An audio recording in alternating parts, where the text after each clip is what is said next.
God, no. Great timing to go live is when you're choking to death. Yeah. Perfect timing. So we're live now, right? We're back. Real Talk Tuesdays.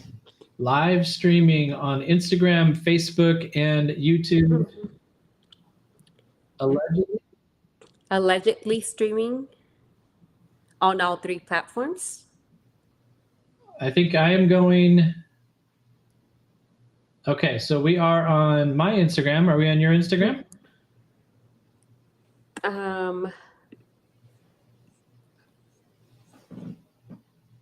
You should have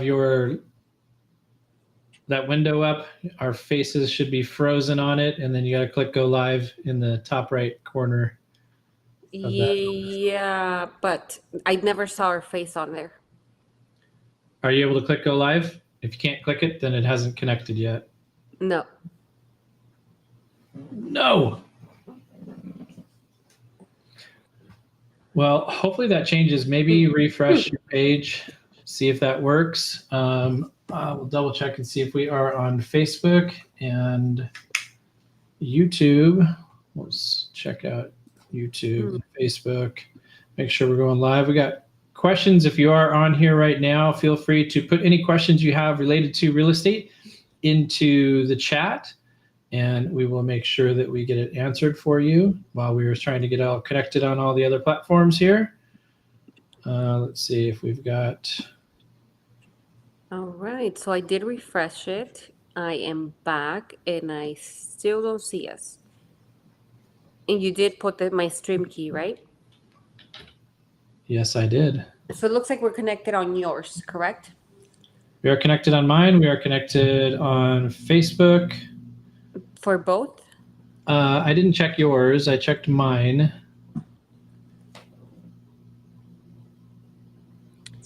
We'll see if we can find you. Okay, well, I see you. I'm on Facebook. On yours? I need to go. I need to get away from the camera. My face is right in front of the camera. That's kind of the idea. You're supposed to have your face visible on camera. Right. All right. Well, let's get started. I'm on Facebook. I do have a lot of Facebook friends and people just in general that may find this valuable and that may find that they have questions related to real estate. So again, welcome back. It's Real Talk Tuesday. We do this every Tuesday at 5, and this is a platform for you to ask questions that you have regarding financing, qualifying, the market, anything really that you want to know about real estate.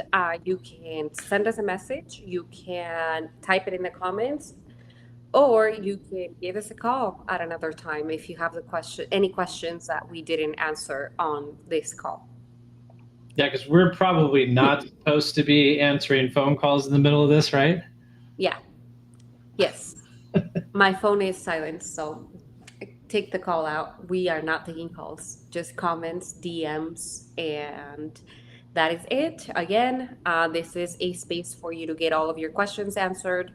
I do get a lot of the same revolving questions, so we try to cover those topics here while we're on live. And if we get any questions along the way, we always try to answer them as well. One of the questions that I get a lot is, what do I need to qualify? Do I need 2 years history? What does my credit need to be? Where do I have to have 2 years history of credit? So why don't we just go back to basics while we're getting some of these questions sent over to us? Why don't we go back to basics and answer the basics of qualifying for a home purchase?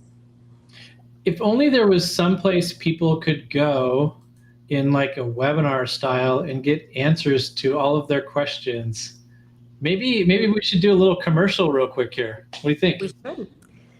All right. Well, let's do it. Well, we do have a call scheduled. When is that scheduled, Brian? Remind us. It is July 10th, next Thursday at 5:30 p.m. Arizona time, Mountain Standard Time. So we will be starting to publicize this tomorrow, and you'll be able to reserve your seat in this webinar. And the webinar is called Turn Your First Home into 3 Homes. And the idea that we're going to be teaching people is not only how do you buy your first home, what does it take to qualify, how much money do you need, all that kind of fun stuff. But in addition to that, we're going to teach a little known strategy that some investors use to be able to buy one home and then in very short order over the next few years be able to multiply that into 3 homes without having to come up with huge down payments. So we really want to teach that strategy to people to help them build some wealth through the use of real estate. And we're going to kind of let all the secrets out next Thursday at 5:30. You heard that right. Next Thursday, 5:30. We are going to be publishing that soon. So you are going to be able to sign up. If you want any information regarding this webinar, we can send you the direct link for you to sign up and for you to get it on your calendar to get all of those questions answered and primarily just learn how you can build wealth through real estate. Yeah, I mean it's a powerful tool, and some people wonder about whether they should keep renting. Is it a good time to buy? And part of what you just asked me about is what does it take to qualify? I think a lot of people just don't know what it takes to qualify. They have these ideas in their head about how long they have to be on a job. I mean, as far as like a job situation, what is the most common question that you hear from people all the time? One of the things that I hear all the time is the truth, right? Do I have to be at my current job for 2 years? Do I have to have been employed for 2 years? Do I have to have income history for 2 years? And I always tell them, I always encourage people to talk to my lender, not just so we can get that call scheduled, but because it's really a situational thing. It's going to be depending on your current situation, whether where you're going to school, where you're not going to school. Did you get your social not too long ago? Did you maybe work in another company, but for the same industry or same line of work? So it's all going to vary. And Brian is going to be able to answer those questions for you and really give you a game plan based on your current situation. Yeah, so I'll give you some general answers to that stuff. But if you guys specifically, if you're watching and you have a question about your situation, or maybe somebody that you know has a certain situation they've talked about, feel free to put it in the chat, comment, and we'll see if we can pick it up and answer your specific question. We answered somebody's question a couple of Real Talk Tuesdays back where they had a very specific question about their spot. We're happy to answer that for you. But generally speaking, you hear about those twos, and that is a very common thing that most people have heard. And it's really, really limiting in terms of what people think they can do. It makes people stop instead of taking that step and finding out about their situation. Like you said, if you've been in school as an example, and you just graduated, and let's say, you got an engineering degree and you got a job for like Honeywell. You can probably, depending upon how your pay structure and your hours is set up, you have a very good chance of being able to qualify to buy a home right after you start working at Honeywell. If you've got stable income, that's kind of the key is your income stable? So if you're on a salary, you're in a really good spot. If you're on an hourly, but you're pretty much guaranteed to work 40 hours and your pay stubs show that you've been working 40 hours, then if you're going from schooling, getting a degree in a certain line of work, and then going to work in that same line of work that you have a degree for, and you have stable hours and stable income, you don't have to have any time on the job. Like you could literally get your first paycheck on the job and close on a house. So you can have very, very short time periods. Where the 2 years comes into play is where you have variable types of income. So if you're heavily dependent on overtime, or you're heavily dependent on tips or commissions or bonuses, that's going to make it take a little longer before you can actually qualify. Even variable hours. So sometimes you might work 30 hours, or maybe you're scheduled to work 40, but you don't always hit 40. Sometimes you hit 42, sometimes you hit 38, sometimes you're at 37 and a half, sometimes 39. If we look at your paycheck stubs and you don't show that you have earned the same amount of money as we would expect to see you earn if you've been working 40 hours a week, which means you basically didn't work 40 hours a week, then it's going to be a little harder. You're going to need a longer time on that job for us to be able to average it out to have a consistent number that we can work with. So everybody's situation is a little bit different. I think the main thing that I would tell people is just because you haven't been on a job or at a particular company for 2 years, don't let that stop you from at least asking. And that brings me to one other thing too, is asking the questions and doing an application to see what you qualify for. That is not going to hurt you at all. Like I always use that adage of, it's not going to go on your permanent record like we used to get threatened about at school. If you apply for a mortgage and you talk to somebody like me and we tell you, hey, based on your current situation, it doesn't look like it's going to work because you're going to need to be on the job for another 6 months or another year or whatever the case may be. It's not a bad mark against you because you inquired and you tried. You probably don't even need a hard credit inquiry pulled. We always start with a soft inquiry that doesn't show up as an inquiry on your credit. That gives us a basic idea of what your credit situation looks like, what your scores look like.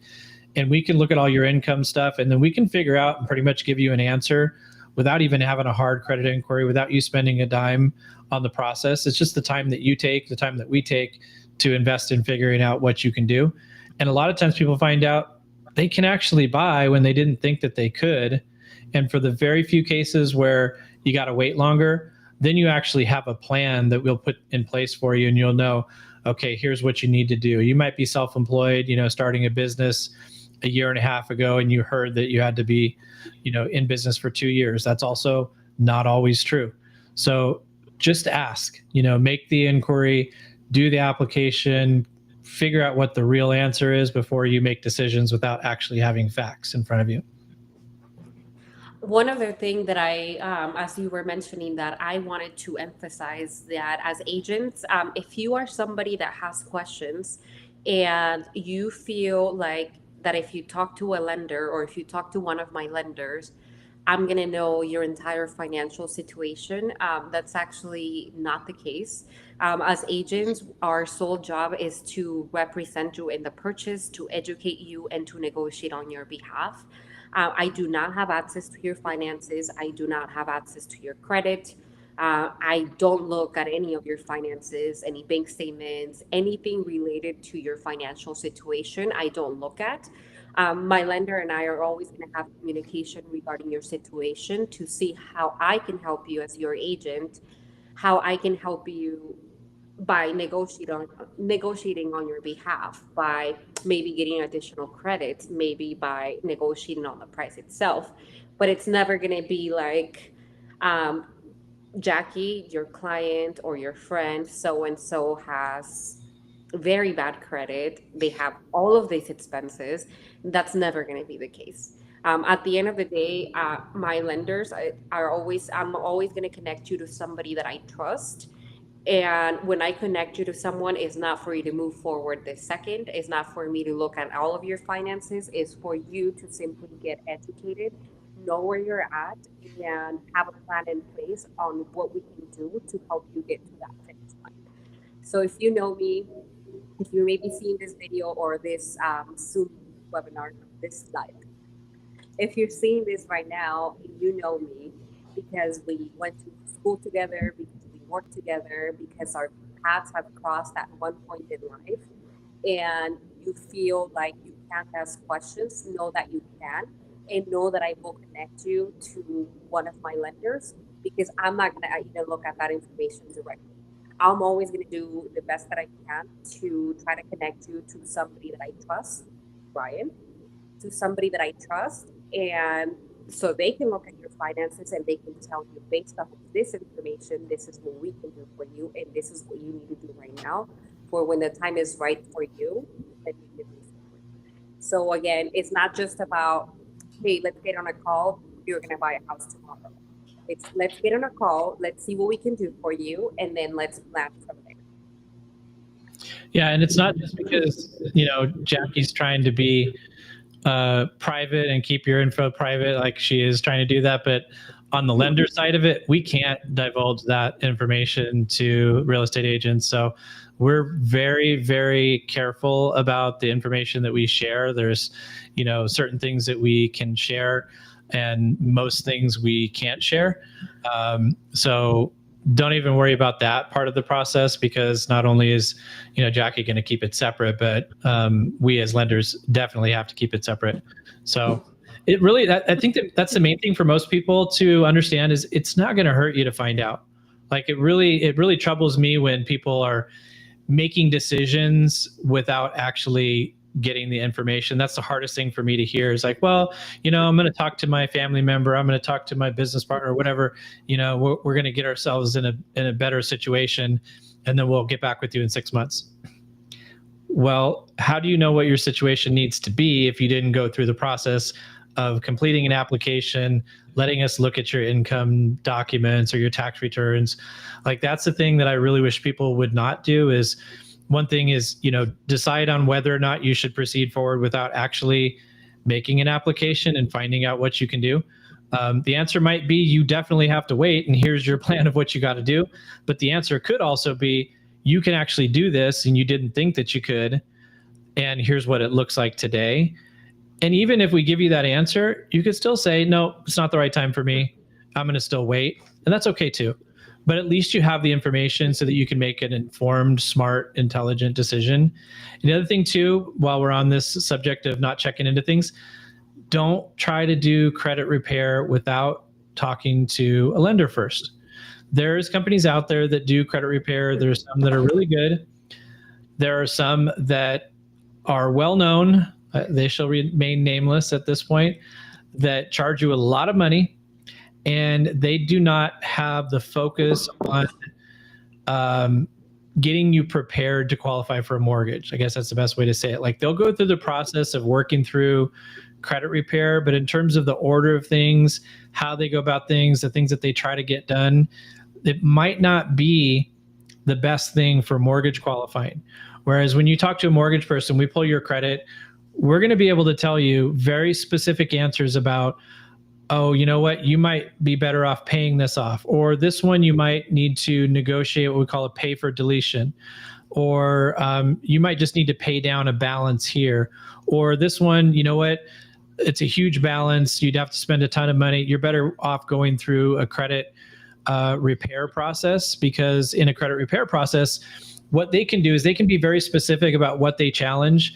If you try to do it as a consumer, where you go through the credit bureaus and you just mark something as disputed, you basically just mark it as disputed. And then the credit bureaus contact the creditor and say, this account is disputed, can you confirm or deny? They always come back and confirm it. And now when you do that, you've lost your chance to go back through a third party credit repair company and dispute that account, because the creditor's already confirmed it. Whereas when you go through a third party, they usually will have attorneys on staff. They'll draft attorney letters. They'll ask the creditors to confirm very specific pieces of information after conferring with you. And then if the creditor can't confirm and provide proof, documented proof of the information that's being requested, then by law that has to be deleted. So there's an advantage to using a third party that has the backing of an attorney to be able to help you through that process, because they know what to ask for that's hard to get back, and they preserve and protect your ability to challenge that information. So what I hate to hear is, I'm working on my credit before I go and let you pull my credit or do my application. Well, you're probably working off of credit scores that we don't use in the mortgage business. And then if you're doing it on your own, you have no idea what's going to help you or hurt you. So let a mortgage person help you navigate through that process, so that you can do the right thing to help your credit get you in a position to qualify for a mortgage. And if it needs an outside third-party referral, we'll make that referral to you to a company that's reputable, that's not going to charge you, $1,500 or $2,000 to fix a couple things on your credit. That's going to take you 6 months. So. And to piggyback on that, I do think it's very important for people to understand that a lot of these resources are available complimentary for you. So we, or the lender in this situation, can take a look at your credit profile, can take a look at your specific situation, give you guidance, and you don't have to pay for this guidance. So Brian can run your credit. He can take a look at your debts. He can give you or run a simulator. I think that's what you guys have, right? One of the tools that they're able to help you with is running a scenario to see if you pay off this account, what happens here. If you pay off this, or if you maybe continue making payments on time on for the next 6 months, this is what's going to happen on your credit score. So a lot of those tools are available for you without you having to move forward right now. At the end of the day, this is what I tell everybody that inquires through me. I am not a loan expert. I am a real estate agent. And while I know a lot of answers to your basic questions, even if you're asking me something that I already know the answer to, I am still going to refer you to one of my lenders, because I do not want to do a disservice to you by telling you, you know what, you don't qualify right now, or you need X amount of money down, or you need this credit score, when in all reality, I don't have access to all of the programs. I don't have access to all of the information to be able to determine if you qualify or not.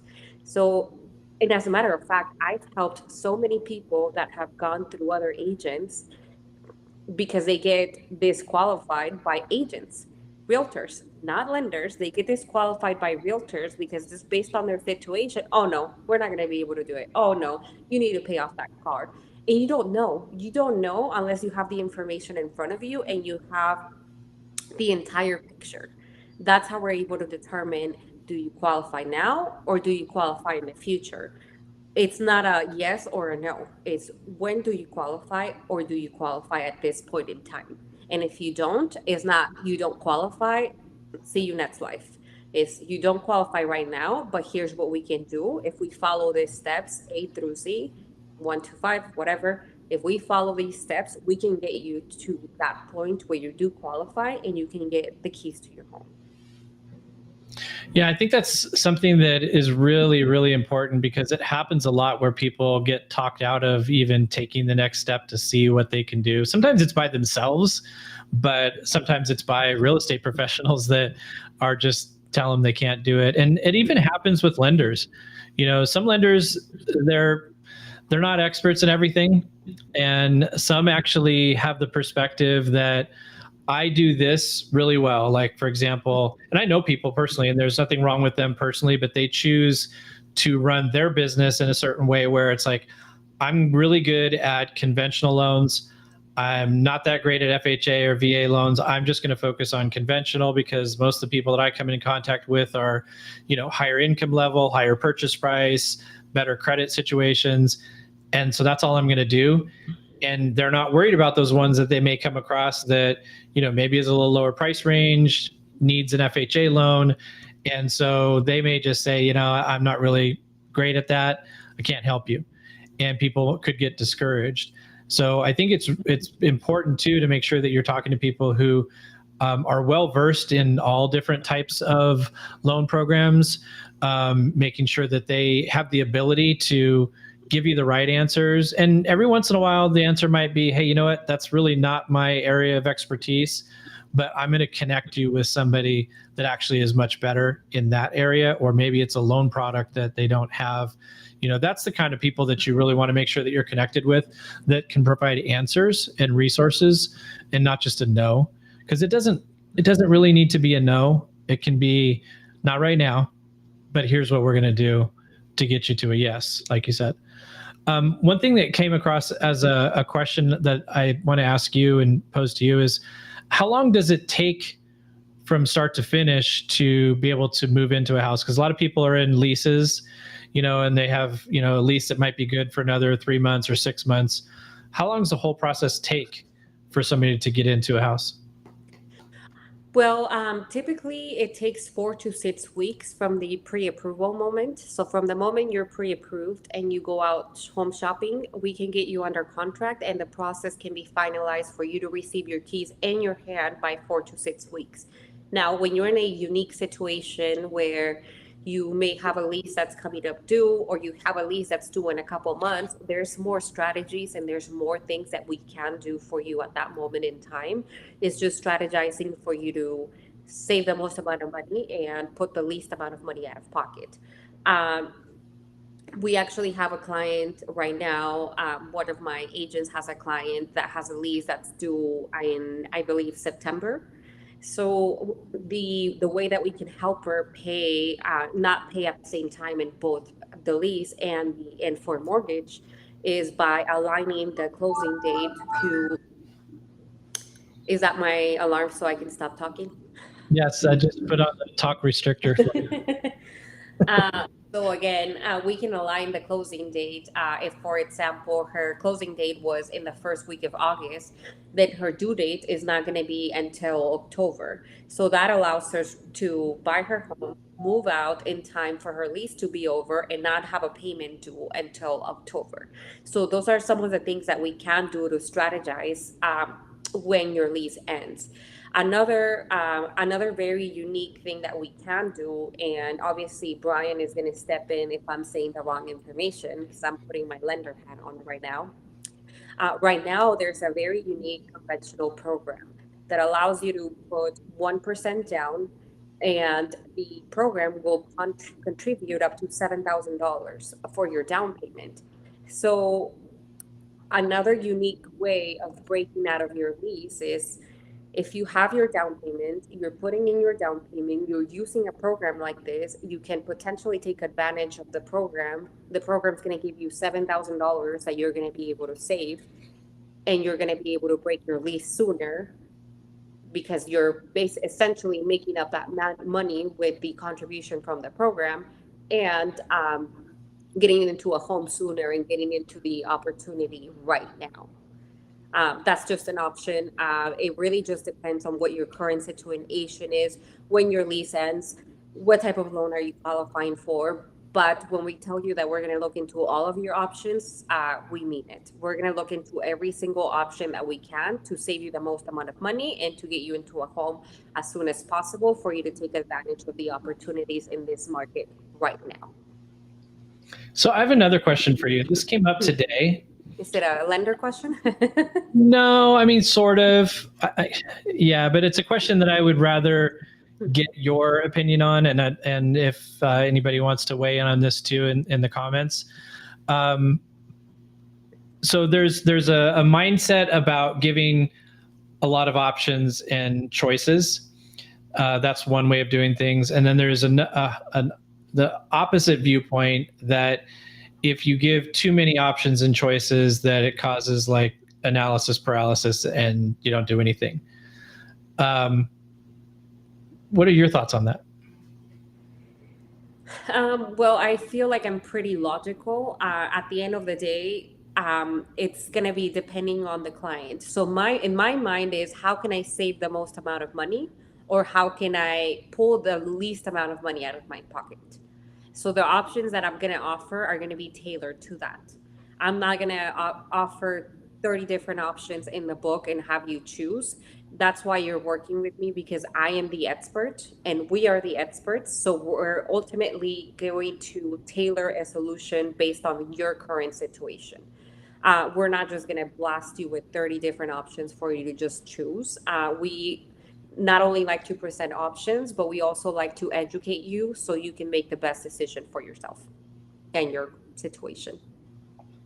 Yeah, it came up because someone was explaining how they review loan options, and they were explaining how they go through the loan estimate or the fee quote, and the question was posed, is this the best interest rate that I can get? And they came back and said, yes, this is based on your payment that you wanted. This is the rate that we chose with the points to get you to the payment that you wanted. And comments were made that keep it simple. Too many options cause people to get paralyzed. And for me, I can see the too many options, but I think where does that fine line? Yeah, if you were to throw 30 options at somebody, it's like, okay, that's way too much. You got to distill it down to like 2 or 3. But to me, it's really always about giving people the ability to make decisions for themselves rather than to feel like too much is being decided for them without their input. So I kind of default to, I'd rather show people choices, try to keep those choices as simple as possible, but also explain things enough to people that they can feel like that they're making the decision that's going to work for them. Hmm. Yes, absolutely. Well, to your point, ultimately, I am a resource, and people work with me because they trust me. They trust my decision making process or thinking. And while I'm not going to be making the decisions for them, I do have the ability to tell them, here is your options, and this is why every single one of these options benefits you. And typically, my experience with my clients is they want to know what I think. Now, am I going to make the decision for them? Absolutely not. But they trust me enough to ask me, what do you think we should do in this situation? And then I tell them, well, based on my experience as a consumer, based on my experience in this market, based on my experience with other clients, this is what we've done or this is what I would do. But ultimately, the decision is yours to make. And that is another thing of working with somebody that has experience in various markets. Every market is different.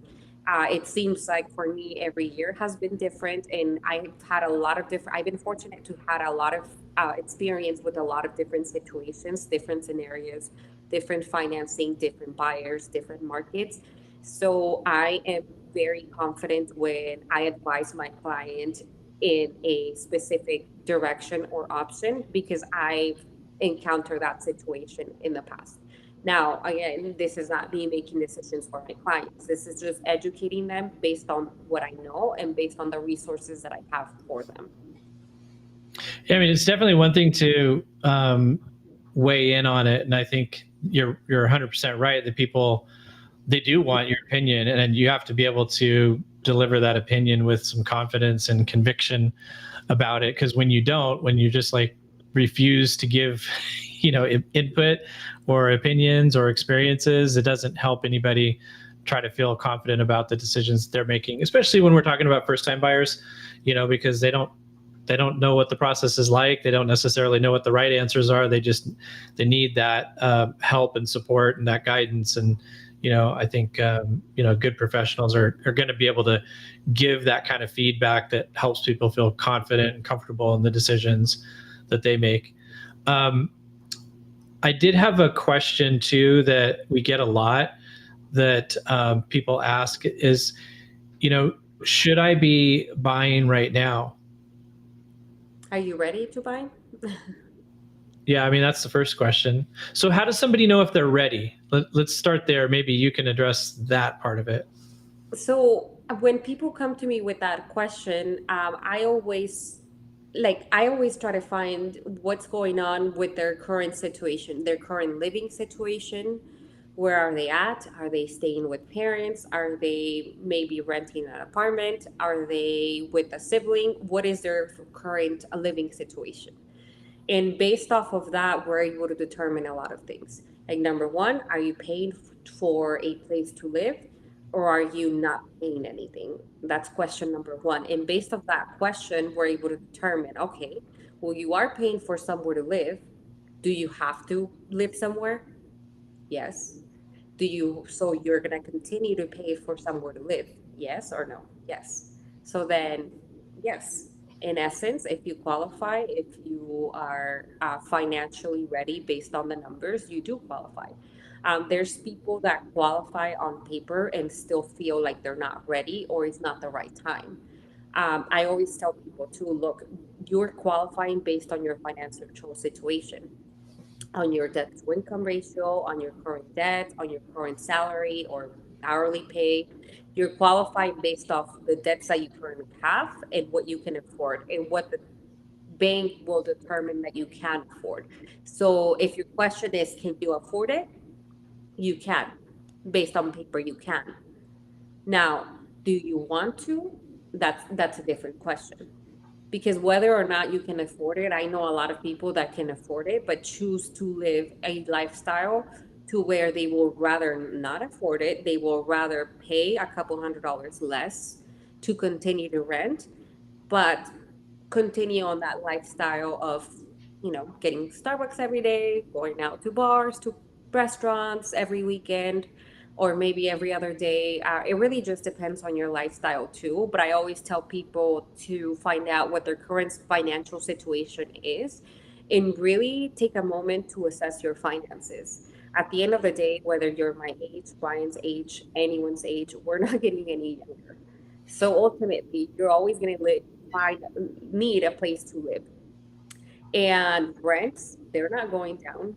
Like what, I haven't heard of anybody that's paying under $2,000 right now. So the need for you to pay for somewhere to live is going to be there, regardless of if you're living with a parent or with someone else right now. It's whether or not you want to do it now or you want to pay more later. Yeah, I think the amount that you pay in rent and then the amount that you pay in a mortgage payment, there's a difference there. In most cases it's usually more right now for mortgages, and that's a hurdle that I think a lot of people have, and you have to get over mentally, because like the question that you asked specifically is, are you ready for it? Like, do you want to do it? I think that's the thing that most people struggle with is, do I really want to spend the extra $300 or $500 or whatever it is to own a house?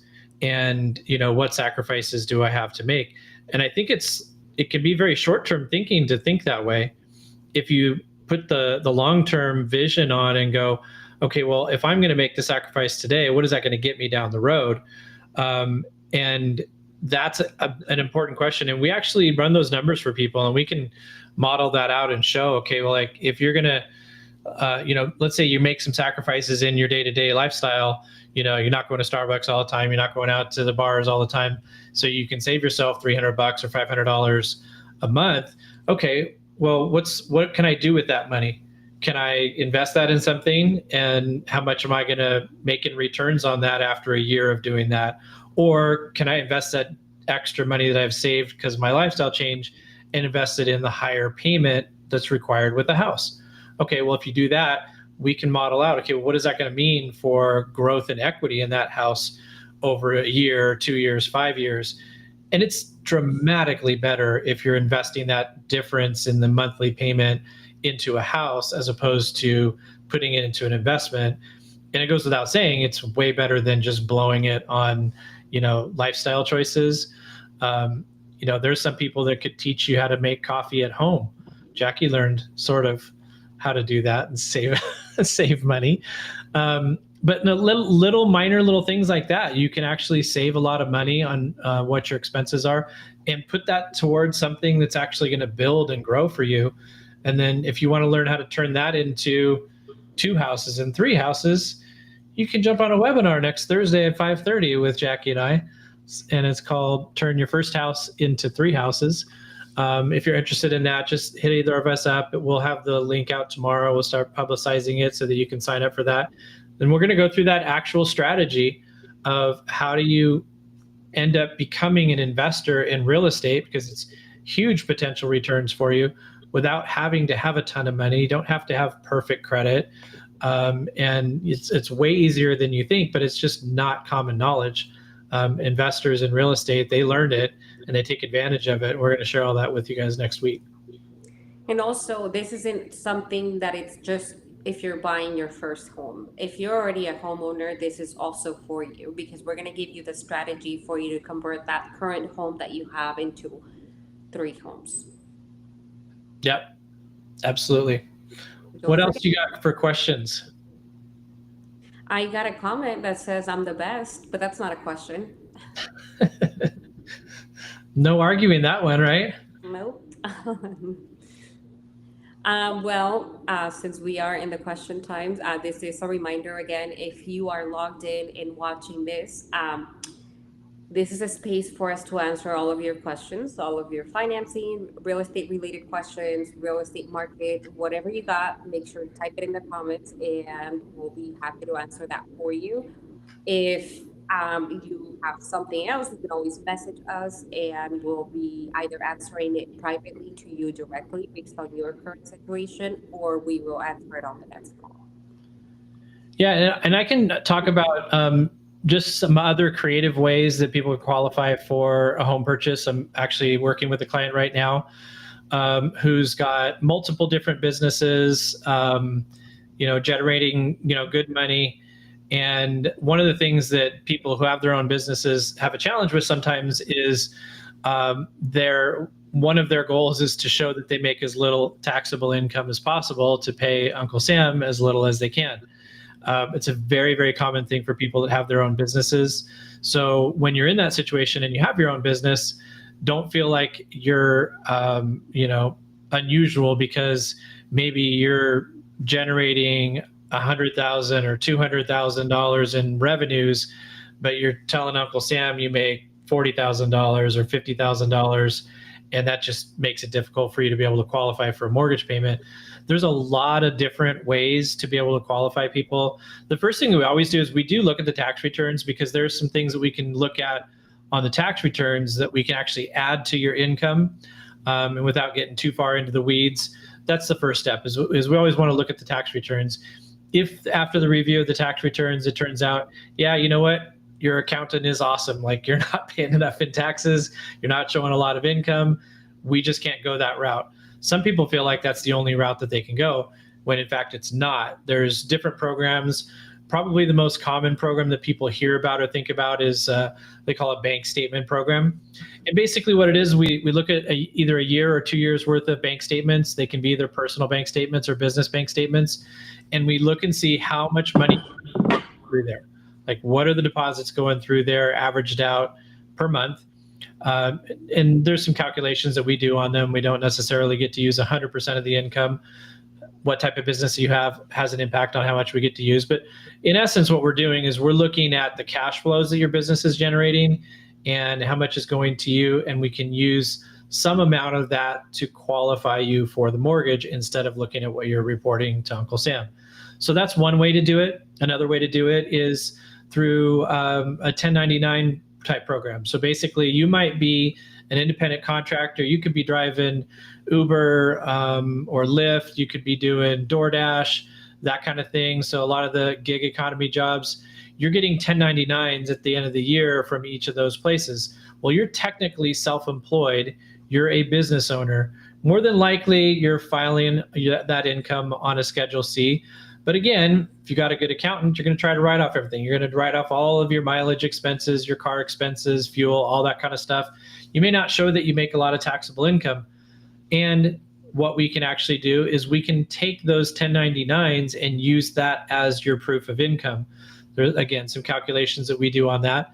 But that's another way, is just using 1099s. Another option is for what we call a profit and loss statement income documentation, where we can actually have a prepared profit and loss, which is showing your income and what your expenses are.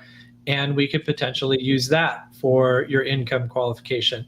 And then the most flexible of all is there's a couple of programs out there that don't require any income documentation at all.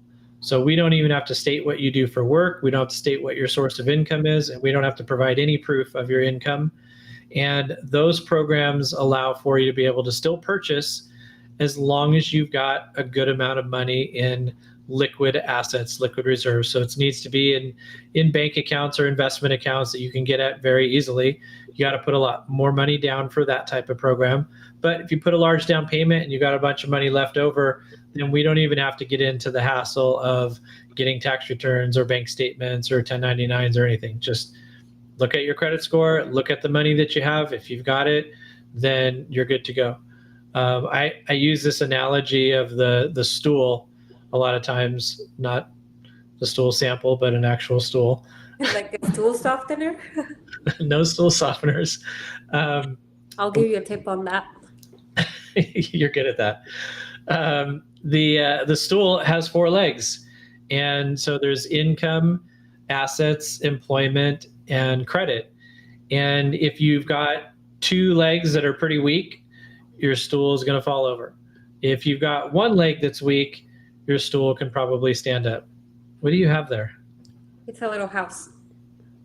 Oh. It's a representation of the stool falling over. Gotcha. Yes, that house looks very much like a stool. So think about it that way. Income, employment, assets, and credit. 2 legs to the stool weak, probably going to have a hard time. Might need a plan to get you in position to buy. If you got 1 leg that's weak, there's probably an option there. So you might have weak credit, but if you've got good job, good income, and good assets, there's a really good chance that you could get qualified. Most people don't even realize with FHA loans, you can actually qualify for an FHA loan with a credit score down to 500 if you can put 10% down. Most people don't realize that. Then if you're weak on credit, maybe you don't even have any credit score. You can actually qualify for either an FHA loan or a conventional loan with no credit score, as long as you have strengths in other areas. Maybe you've got great credit and you have, weak liquid assets. So you need a very low down payment. Well, we've got very low down payment options, down payment assistance, 1% down, like you mentioned, that can possibly work if you've got strengths in other areas. So again, don't assume because you know that you've got an area of weakness that you can't do something. Always ask about it. For these bank statement loans, can you do an ITIN? That's a good question. I don't think I know the answer for sure on that. Have you seen that?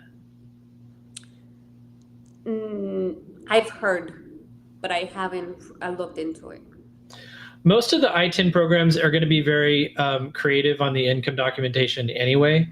So I don't think I've seen them marketed as an ITIN bank statement, but it wouldn't surprise me because you may have a little different situation for somebody that has an ITIN. And I mean, the ideal program I think is a 15% down. There's a program out there that you'll see marketed that's a 3.5% down ITIN. The rent to own? Pardon me? It's kind of like a rent to own, right? Yeah, in essence, because you can't qualify for that FHA loan, but they use FHA loan qualifications, and then they have a tribal entity purchase the property using FHA business financing. And then you have a period of time that you can work on it. So you have an equitable interest in the title to the property, but it's kind of like, you're paying on a rent to own, so to speak, and you have a certain period of time that you have to be able to qualify for a regular FHA loan. So it's not a real ITIN 3.5% down. It's sort of a 2-step process. But the other ITIN programs that we usually see, there's some creative income documentation that would be allowed on those programs, because you're not necessarily having somebody with W-2s. You might, but you might not. There's other ways to document income, but I'd have to check to see about a straight bank statement program for ITIN. Okay, thank you. What else you got? I'm trying to look around and keep my eyes on whether or not there's other questions that we have. I don't see any right now on Instagram. I want to touch back on the breaking your lease conversation that we were having earlier. Mm-hmm. Would the strategy that I gave with the conventional down payment option would be an option? Again, so this is assuming a higher purchase price than the 350, a contribution at up to 7. So they're still covering the difference. They're still covering the difference of that contribution, where they're really just saving the money to be able to use it to break the lease. Yeah, I mean, that program is a really good option, because like one of the ones that we had talked about recently was using that program and in combination with seller concessions. So for example, I think the price range that we were looking at was still in the 350. So they were getting 7,000, but because they were getting 7,000 in literally free money, I mean, it's a grant, it's a closing cost credit. They had to come up with 1%. So they had to come up with $3,500. There was regular closing costs that were required. I don't remember the exact dollar amount. It might have been $5,000, something like that. And then what we actually did is we used that 3% in seller concessions for an interest rate, a permanent interest rate buy down. So what that did is it allowed us to take the interest rate from the high sixes to the low sixes. That helped them qualify for a higher purchase price, and the seller basically got them the money that allowed them to do that. And so in essence, all that the buyer really had to come up with was their like $5,000 in closing costs, and then their 1% down, which was about $3,500. So they were only out of pocket about $8,500, which in reality is less than the 3% down payment that they would have had for that loan program normally. And then they might have had to use the seller contributions to cover the closing costs, maybe a little bit of an interest rate buy down. So they ended up with a higher price point that they could qualify for, lower out of pocket, and then lower interest rate and payments, because we were able to put that money to use for the down payment and use the seller concessions for an interest rate buy down. So there's lots of creative strategies that you can do with that extra money, because it's free money and it's at great interest rates. Yes, so don't forget to ask. All it takes is asking a question. Ask a question and we can guide you in the right direction. Yeah, and if you do have questions, you can always comment or DM us. We'll definitely answer them. And if you're interested in attending the webinar next week, next Thursday at 5:30, we'll send you the link to sign up. It's at azhomebuyerclasses.com. If you want to sign up, you can sign up now. We'll start promoting it tomorrow. And we'll actually give you some of these strategies that you can use in a very succinct way so that you can figure out a plan of attack so that you can make the dream of homeownership or becoming a real estate investor more of a reality instead of just a dream. I like that slogan. We should add it to the presentation. I'm glad this is recorded so we can remember what I just said. So there was also one thing that we did that I think was helpful too, because it was, I know what I was going to talk about is what we just had a discussion with Geraldine and her client today about is a 203K loan. So she had a question, I thought was a good question. When you're looking at listings in the MLS, do you ever see information on them about a 203K loan or 203K eligible? As far as on the financing portion, like if we can filter it out, or what is your question? Yeah, like do realtors very often put notes into the MLS about a property that qualifies? Qualifies or being eligible or may need to go? No, not really, unless this is a HUD property. If it's a HUD property, then yes, typically you'll see additional documents and notations on the system specifying why the property may not qualify for traditional financing and what FHA financing could it qualify for. And then it has just several documents stating what the problems are on the property that are preventing it to qualify for traditional FHA. So I put my realtor hat on and I gave the same answer that you gave. I'm proud of me.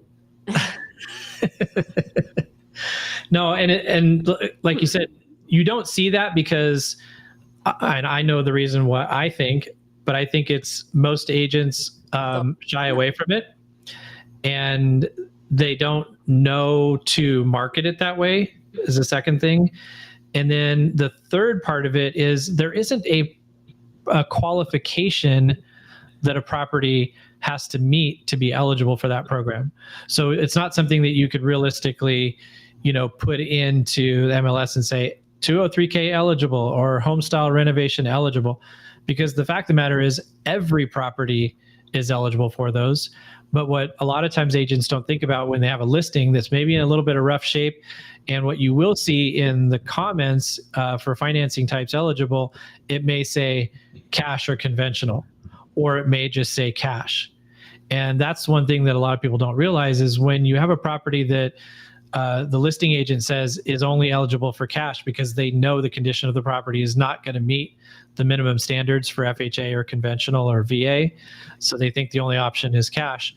The reality is it's not. You can get financing, conventional financing or FHA financing on a property that doesn't meet those minimum standards for those loan types by doing a renovation loan, because we don't care what the property looks like today.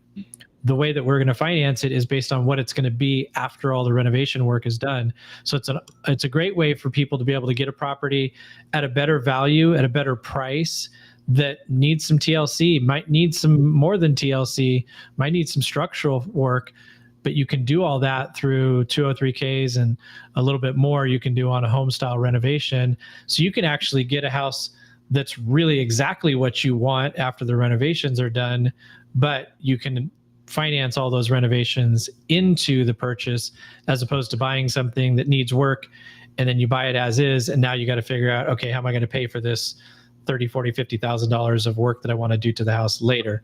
That's harder to do. But if you can roll it all into your purchase, that makes it way easier. So I don't want people to sleep on that. It gives more options for properties that you might be able to purchase and then turn it into what you want. So long story short, talk to us. Talk to us because we have solutions, we have tools, and we have things in place to be able to help you, not just in the black and the white, but in all the other options available for your specific situation. I am so proud of you. You actually did long story short instead of what we normally do, and that's short story long. That was very succinct and concise. That was good. We don't usually do that. I know. I'm becoming a better person. It's July 1st. It's my new start. You're being a better person or a better hostess? Both. That's good. And you're sick too, and you can barely tell from your voice. Yeah. Well, no, I think you can tell if you look at me closer. I mean, for my voice too. Is that why you backed away from the camera really far so that we couldn't see you? That is right. I couldn't tell. I could tell the voice, but that's about it. Yeah. Well, I think we covered about everything we could cover today. Unless there's anything else you had. Nope. See you next Tuesday. Thank you for joining. We will be doing this next Tuesday, same time, 5 p.m. Mountain Standard Time. And we do have the webinar next Thursday, July 10th.